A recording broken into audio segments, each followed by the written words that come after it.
Ay guys, tanghali na, tanghaling tapat alas 12. Abangan na natin third lap ng derby natin, Prieto Diaz Sorsogon ang bitaw. Ngayon 1.3 na yung speed. Pinakawala ng alas 7 sa Prieto Diaz. Ngayon abang-abang tayo, baka biglang dumating yung ibon natin. Sana dumating.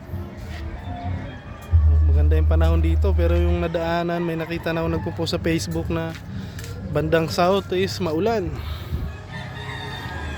Sana makalusot yung atin.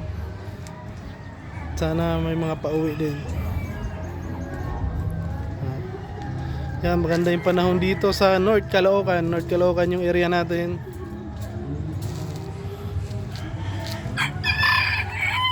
Mainit, tanghaling tapat, alas 12.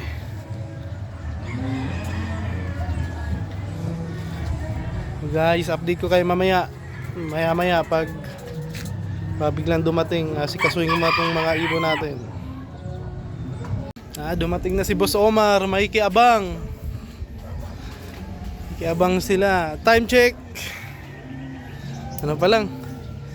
12:06. Mag-aabang tayo ng ibon natin. Sana pala rin uwian tayo.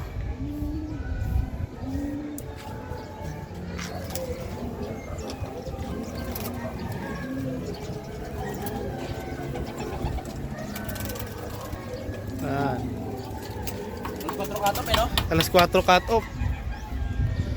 Abang-abang tayo. Baka biglang sumulpot yung ibon natin. Hindi malay natin. Uwian tayo at mapaaga.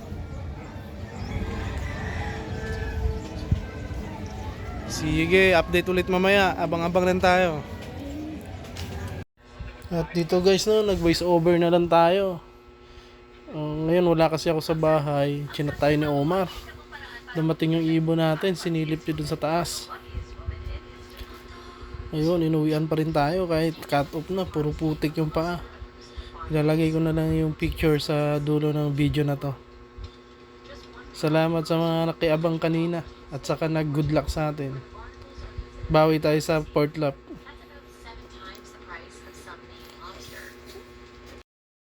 Pag uwi ko bukas, videohan ko yung si Bibi Ama. Check natin kung okay ba yung katawan, mapayat ba para ma-recover agad natin.